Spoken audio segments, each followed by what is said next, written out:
Hi hello ನಮಸ್ತೆ ಕರ್ನಾಟಕ. ನಾನು ನಿಮ್ಮ ಸುನಿಧಿ ಎಂ ಶೆಟ್ಟಿ, ಪಾಠಶಾಲಾದ ಸ್ಕೂಲ್ ಟೀಚರ್. ಇವತ್ತು ನಮ್ಮ ಜೊತೆಗಿದ್ದಾರೆ ಪಾಠಶಾಲಾದ assistant director Sandesh V Achar. ನಮಸ್ತೆ ಸರ್. ನಮಸ್ತೆ ಮೇಡಮ್. ಸರ್, ಪಾಠಶಾಲಾ ಮೂವಿ ನಿಮ್ಮ ಕೆರಿಯರ್ ಅಲ್ಲಿ ಅಸಿಸ್ಟೆಂಟ್ ಡೈರೆಕ್ಟರ್ ಆಗಿ ಫಸ್ಟ್ ಮೂವಿ. ನಿಮ್ಮ ಅನುಭವ ಹೇಗಿತ್ತು? ಹೌದು, ಇದು ನನ್ನ ಮೊದಲನೇ ಸಿನಿಮಾ. ಅತಿ ಕಡಿಮೆ ಬೈದು ಹೆಚ್ಚು ಸಿನಿಮಾ ಪಾಠ ಹೇಳಿಕೊಟ್ಟಂತ ನಮ್ಮ ಅಪರೂಪದ ನಿರ್ದೇಶಕರು ವೈದ್ಯರು ಮಂಜುನಾಥ್ ಶೆಟ್ಟಿ ಅವ್ರ ಜೊತೆ ವರ್ಕ್ ಮಾಡೋದಕ್ಕೆ ನಂಗೆ ತುಂಬಾ ಖುಷಿ ಆಯ್ತು. ಸರ್, ಪಾಠಶಾಲಾ ಬಿಗಿನಿಂಗ್ ಡೇಸ್ ಹೇಗಿತ್ತು? ಬಿಗಿನಿಂಗ್ ಡೇಸ್ ಅಂದ್ರೆ ನಾವು ಮೊದಲು ಬೆಂಗಳೂರಲ್ಲಿ ಆಡಿಷನ್ ಮಾಡಿದ್ವಿ. ಸುಮಾರು ಆಲ್ಮೋಸ್ಟ್ 300-400 ಜನ ಆಡಿಷನ್ ಮಾಡಿದ್ವಿ. ನಮ್ಮ ಭಾಷೆ ಕರೆಕ್ಟ್ ಹಿಡಿತ ಸಿಕ್ಕಿಲ್ಲ ಅಂತೇಳಿ ನಾವು ಅಲ್ಲಿಂದ ವಾಗ್ದೇವಿ ಸ್ಕೂಲಿಗೆ ಆಡಿಷನ್, ತೀರ್ಥಹಳ್ಳಿ ವಾಗ್ದೇವಿ ಸ್ಕೂಲಲ್ಲಿ ಆಡಿಷನ್ ಮಾಡಿದ್ವಿ. ಅಲ್ಲಿ ಸುಮಾರು ಒಂದು 500 ಮಕ್ಕಳು ಬಂದಿದ್ದು. ಅದರಲ್ಲಿ ನಾವು ಸುಮಾರು 73 ಜನ ಹೊಸ ಆರ್ಟಿಸ್ಟ್ನ ನಾವು ತಗೊಂಡು ಟ್ರೈನ್ ಅಪ್ ಮಾಡಿ ಪಾಠಶಾಲೆಯಲ್ಲಿ ಆ್ಯಕ್ಟ್ ಮಾಡಿದ್ದಾರೆ. ತುಂಬ ಅದ್ಭುತವಾಗಿ ಆ್ಯಕ್ಟ್ ಮಾಡಿದ್ದಾರೆ. ಸೆಲೆಕ್ಟ್ ಆದಮೇಲೆ ನಾವು ಭೀಮನಕಟ್ಟೆಯಲ್ಲಿ ಸುಮಾರು 3 ತಿಂಗಳು ಅವರಿಗೆ ಪ್ರಾಕ್ಟೀಸ್ ಮಾಡಿಸಿ ಆ್ಯಕ್ಟ್ ಮಾಡಿಸಿದ್ವಿ. ತುಂಬ ಚೆನ್ನಾಗಿ ಪೋಷಕರು ಹಾಗೂ ಮಕ್ಕಳು ಸಪೋರ್ಟ್ ಮಾಡಿ ಆ್ಯಕ್ಟ್ ಮಾಡಿದ್ದಾರೆ. ಅದ್ರ ಬಗ್ಗೆ ನಮ್ಗೆ ತುಂಬ ಖುಷಿ ಇದೆ. ಸರ್, ಈ ಮೂವಿಲಿ ನೀವು ಪ್ರಾಪ್ಸ್ ಅಸಿಸ್ಟೆಂಟ್ ಡೈರೆಕ್ಟರ್ ಆಗಿ ವರ್ಕ್ ಮಾಡಿದ್ರಿ. ನಿಮ್ಮ ಮೇಂಟೆನೆನ್ಸ್ ಹೇಗಿತ್ತು ಮತ್ತು ನಿಮ್ಮ ವರ್ಕ್ ಬಗ್ಗೆ ನಿಮ್ಗೆ ಏನು ಅನಿಸ್ತಾ ಇತ್ತು? ಅಯ್ಯೋ ಮೇಡಮ್, ಅದು ತುಂಬಾ ಚಾಲೆಂಜಿಂಗ್ ಆಗಿತ್ತು. ಯಾಕಂದ್ರೆ ನಾವು ಮಾಡ್ತಾ ಇರೋದು 80s 90s ಸಿನಿಮಾ. ನಮ್ಗೆ ಎಲ್ಲ ಹಳೆಯ ವಸ್ತುಗಳು ಬೇಕಾಗಿತ್ತು. ಹಳೆಯ ವಸ್ತುಗಳು ಬೇಕಾಗಿರೋದ್ರಿಂದ ನಾವು ದೀಪಾವಳಿ ಸೀನ್ ಮಾಡಿದ್ವಿ. ದೀಪಾವಳಿ ಆಟಿಕೆ ಪಿಂಡಿಗೆ ಸೀನು. ನಾವು ಎಷ್ಟು ಹುಡುಕಿದ್ರು ಹಳೆ ವಸ್ತುಗಳು ಸಿಗ್ತಾನೆ ಇಲ್ಲ. ಎಲ್ಲ ಗುಜರಿ ಹಾಕ್ಬಿಟ್ಟು ಎಲ್ಲ ಕಾಂಕ್ರೀಟ್ ಬಿಲ್ಡಿಂಗ್ ಕಟ್ಬಿಟ್ಟಿದ್ರು. ಅದು ಹುಡುಕೋದು ತುಂಬಾ ಕಷ್ಟ ಮತ್ತು ತುಂಬಾ ಟಾಸ್ಕ್ ಆಗಿತ್ತು ನಮಗೆ. ಇನ್ನೊಂದು ಆ ಸೈಕಲ್ದು ಒಂದು ನಮ್ಗೆ ತುಂಬಾ ಟಾಸ್ಕ್ ಏನಂದ್ರೆ, ವೆಹಿಕಲ್ಲೇ ಹೋಗ್ತಿಲ್ಲ ಅಂತ ಜಾಗದಲ್ಲಿ ಸೈಕಲ್ ತಗೊಂಡು ಹೋಗಿದ್ವಿ. ಆಮೇಲೆ ಸಡನ್ ಡೈರೆಕ್ಟರ್ಗೆ ಏನಾಗೋದು, ಈ ಲೊಕೇಶನ್ ಇಷ್ಟ ಇಲ್ಲ, ಬೇರೆ ಲೊಕೇಶನ್ ಶಿಫ್ಟ್ ಅನ್ನೋರು 3 ಕಿಲೋಮೀಟರ್ ಸೈಕಲ್ ಹೊಡ್ಕೊಂಡು ಬರೋ ಅಂತ ಪರಿಸ್ಥಿತಿ ಬಂದಿತ್ತು. ಸರ್, ನೀವು ಒರಿಜಿನಲ್ ಮಳೆಯಲ್ಲೇ ಶೂಟ್ ಮಾಡಿರೋದಲ್ವಾ, ಅದ್ರ ಬಗ್ಗೆ ಒಂಚೂರು ಹೇಳಿ. ತೀರ್ಥಹಳ್ಳಿ ಅಂದ್ರೆ ಮಲೆನಾಡು ಅಂದ್ರೆ ಮಳೆ, ನಿಜವಾದ ಮಳೆ ಮತ್ತೆ ತೀರ್ಥಹಳ್ಳಿ ಸೊಬಗನ್ನು ತೋರಿಸ್ಬೇಕು ಅಂತೇಳಿ ನಾವು ಹೊರಟಿದ್ವಿ. ಹಂಗಾಗಿರೋದ್ರಿಂದ ನಾವು ಒರಿಜಿನಲ್ ಮಳೆಯಲ್ಲೇ ಶೂಟ್ ಮಾಡೋಕ್ಕಾಗೋ ಪರಿಸ್ಥಿತಿ ಬಂತು. ಅದು ಅಲ್ಲದೆ ನಾವು ಪಂಜರಳ್ಳಿ ಫಾಲ್ಸ್ ಅಂತ ಕಮ್ಮರ್ಡಿ ಹತ್ರ ನಾವು ಫಾಲ್ಸಲ್ಲಿ ಶೂಟ್ ಮಾಡ್ತಾ ಇದ್ವಿ. ನಾವು ಆಲ್ಮೋಸ್ಟ್ ಬೆಳಗ್ಗೆನೇ ಒಂದು ಬೆಳಗ್ಗೆ 6 ಗಂಟೆಗೆ ಹೋಗಬೇಕಾಗಿತ್ತು ಶೂಟಿಂಗ್ ಸ್ಪಾಟಿಗೆ. ಅಲ್ಲಿ ಹೋಗ್ಬೇಕಾದ್ರೆ ಒಂದು 7 ಗಂಟೆ ಆಗೋದು. ಅಲ್ಲಿ ಕಡುಬು ಚಟ್ನಿದೊಂದು ಸೀನ್ ಇತ್ತು. ಆ ಸೀನ್ನ ನಾವು ಬೆಳಗ್ಗೆ ಚಟ್ನಿ ಎಲ್ಲ ತಗೊಂಡೋಗಿ ಅದು ಡೈರೆಕ್ಟರ್ ಏನು ಮಾಡಿದ್ರು, ಆ ಸೀನ್ ಈ ಸೀನ್ ಅಂತೇಳಿ ಲೇಟಾಗಿ ಆ ಸೀನ್ ಮಾಡೋಷ್ಟೊತ್ತಿಗೆ ಆಲ್ಮೋಸ್ಟ್ 3 ಗಂಟೆ ಆಗಿತ್ತು. ಆವಾಗ ಸೀನ್ ಮಾಡ್ಬೇಕಾ ಆರ್ಟಿಸ್ಟ್ಗಳು ತುಂಬ ಚೆನ್ನಾಗಿ ಮಾಡಿದ್ರು. ಆ ಕಟ್ಟು ತಿನ್ಬೇಕಾದ್ರೆ ವಾವ್ ಖುಷಿಯಿಂದ ಎಕ್ಸ್ಪೋಸ್ ಮಾಡ್ತಾ ಇದ್ರು. ಆಮೇಲೆ ನೋಡ್ಬೇಕಾದ್ರೆ ಚಟ್ನಿ ಹಳಸೋಗ್ಬಿಟ್ಟಿತ್ತು. ಅದನ್ನೂ ಸಹಿಸ್ಕೊಂಡು ಚೆನ್ನಾಗಿ ಮಾಡಿದ್ರು. ಆಮೇಲೆ ನಮ್ಮ ಪೋಷಕರು ಯಾವ ಥರ ಸಹಾಯ ಮಾಡಿದ್ರು, ತುಂಬ ಚೆನ್ನಾಗಿ ಸಹಾಯ ಮಾಡಿದ್ರು. ಹೇಗೆ ಅಂತ ಹೇಳಿದ್ರೆ, ಮಕ್ಕಳಿಗೆ ನಾನು ಫೋನ್ ಮಾಡಿದ್ವಿ, ಮಕ್ಕಳೆಲ್ಲಿ ಅಂತ ಕೇಳಿದ್ರೆ ಅವ್ರು ಹೇಳ್ತಿದ್ರು, ಸರ್ ಒಂಚೂರು ಕರ ಬಿಟ್ಟು ಹಾಲು ಕರೆದು ಬಂದುಬಿಡ್ಲಾ, ಇಲ್ಲ ನಮ್ಮ ಮನೆಯವ್ರು ಬೈತಾರೆ ಅಂದ್ಬಿಡೋರು. ಏನು ಮೇಡಮ್ ಕಳಿಸ್ಕೊಡಿ ಅಂತ ಹೇಳಿದ್ರೆ ಏನು ಹೇಳ್ತಿದ್ರು, ಆಯ್ತಾಯ್ತು ಬರ್ತೀವಿ ಅಂತೇಳಿ 2 hours ಲೇಟ್ ಮಾಡೋದು. ಆಮೇಲೆ ಮಕ್ಳು ಏನು ಮಾಡೋದು, ಲಾಸ್ಟ್ ದಿನ ನಾವು ಶೂಟಿಂಗ್ ಸಾಂಗ್ ಶೂಟ್ ಮಾಡ್ತಾ ಇದ್ವಿ. ಮಕ್ಕಳು ಒಂದು ಅರ್ಧ ಗಂಟೆ ಆಗುತ್ತೆ ಇಲ್ಲೇ ಇರೋ ಅಂತ ಹೇಳಿದ್ರೆ ಅವ್ರು ಸೀದಾ ಈಜೋಡಿಯಕ್ಕೆ ಹೋಗಿದ್ರು. ನೆಟ್ವರ್ಕ್ ಇಲ್ಲ, ಫೋನ್ ಇಲ್ಲ, ಏನಿಲ್ಲ. ಪೇರೆಂಟ್ಸ್ ಮಕ್ಳು ಬಿಟ್ಟು ಹೋಗ್ಬಿಟ್ಟಿದ್ರು. ಅವ್ರು ಹುಡ್ಕೋದು ನಮ್ಗೊಂದು ಟಾಸ್ಕ್ ಆಗ್ಬಿಟ್ಟಿತ್ತು. 2 ಮಕ್ಕಳು ಬೆಂಗಳೂರಿಂದ ಸೆಲೆಕ್ಟ್ ಆಗಿದ್ರು, ಒಂದು ಮಿಥುನ್ ಮತ್ತು ಮಾನ್ಯ ಅಂತೇಳಿ. ಮಿಥುನ್ಗೆ ಹೊಸಬ, ಅವನು ಅಲ್ಲಿ ಫಾಲ್ಸಲ್ಲೆಲ್ಲ ಶೂಟ್ ಮಾಡ್ಬೇಕಾದ್ರೆ ಇಂಬಳ ಅಂದರೆ ಏನಂತಾನೆ ಗೊತ್ತಿರಲಿಲ್ಲ. ಮೈ ತುಂಬ ಇಂಬಳ ಹತ್ತಿದ್ದು. ಅದು ಕಾಲಿಂದ ತೆಗೆದು ಆಮೇಲೆ ನೋಡ್ಬೇಕಾದ್ರೆ ಕಾರಲ್ಲಿ ಹೋಗ್ತೀವಿ, ಬಾಯಿ ಒಳಗೆ ಒಂದು ಇಂಬಳ ಇತ್ತು. ಅದು ತೆಗೆದು ಒಂಚೂರು ಕಷ್ಟನೇ ಆಯ್ತು. ಆಮೇಲೆ ಈ ಹಳೆ ಮನೆಯಲ್ಲೆಲ್ಲ ಶೂಟಿಂಗ್ ಮಾಡಿದಿರ ಅಂತ ಕೇಳಿ ಬಂತು, ಅದನ್ನೆಲ್ಲ ಹೇಗೆ ಹುಡ್ಕಿದ್ರಿ? ಮೇಡಮ್, ಇದು ಮನೆ ಹುಡ್ಕೋದಂತೂ ತುಂಬಾ ಅರಸಾಸ. ಎಲ್ಲ ಇವಾಗ ಕಾಂಕ್ರೀಟ್ ಬಿಲ್ಡಿಂಗ್ಗಳಾಗಿದ್ದಾವೆ. ಹಳೆ ಮನೆಗಳು ತುಂಬಾ ಕಷ್ಟ ಆಯ್ತು.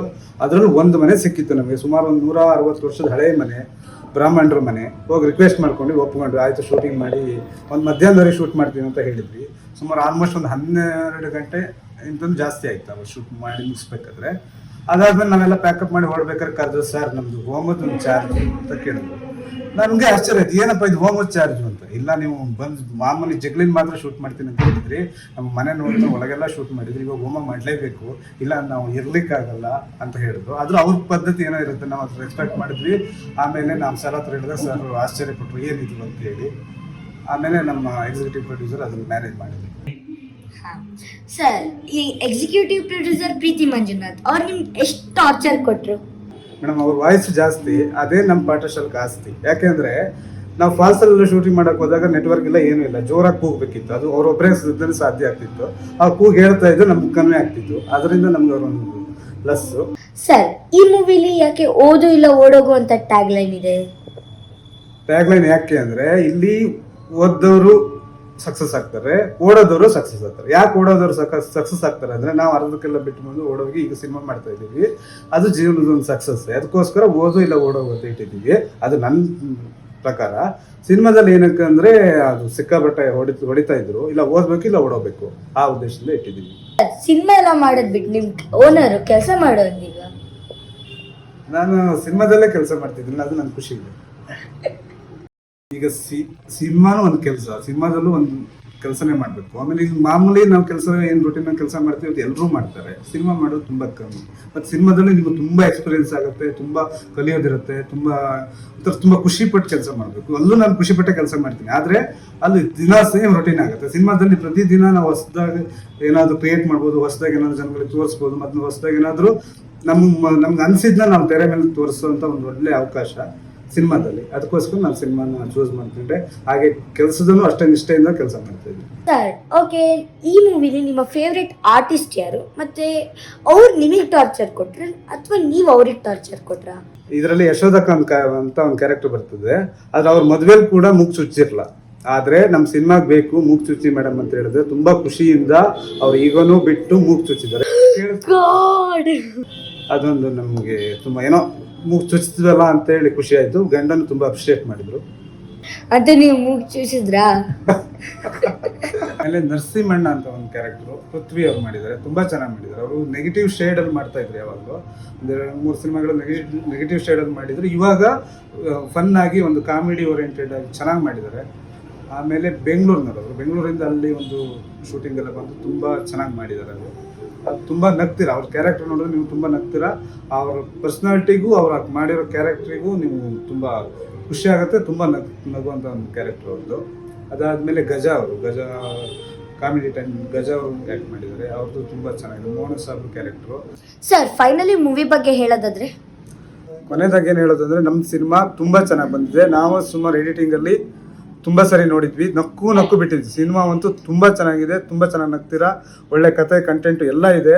ಎಲ್ಲರೂ ಬಂದು ನೋಡೋಂಥ ಸಿನಿಮಾ, ಮತ್ತು ಎಲ್ರಿಗೂ ಇಷ್ಟ ಆಗೋಂಥ ಸಿನಿಮಾ. ಒಂದು ಸರಿ ನೋಡಿದ್ರಿಂದ ನೀವು 10 ಜನ ಮತ್ತೆ ಸಿನಿಮಾಗೆ ಕರ್ಕೊಂಡು ಬರುವಂಥ ಒಂದು ಒಳ್ಳೆ cinema, Kannada cinema. November 14 release ಆಗ್ತಿದೆ. ಎಲ್ಲರೂ ಬಂದು ನೋಡಿ. ಥ್ಯಾಂಕ್ ಯು, ನಮಸ್ಕಾರ. ಸೊ ನೋಡಿರಲ್ಲ ವೀಕ್ಷಕರೇ, ನೆಕ್ಸ್ಟ್ ಎಪಿಸೋಡ್ ಅಲ್ಲಿ ಇದೇ ಮೂವಿ ಟೀಮ್ ಜೊತೆ ಇನ್ನೊಬ್ರ ಜೊತೆ ಸಿಗ್ತೀನಿ ಅಂತ ಹೇಳ್ತಾ, ಅಲ್ಲಿ ತನಕ stay tune. I am square movies YouTube channel. Like, share and subscribe. Sunidhi M Shetty signing of.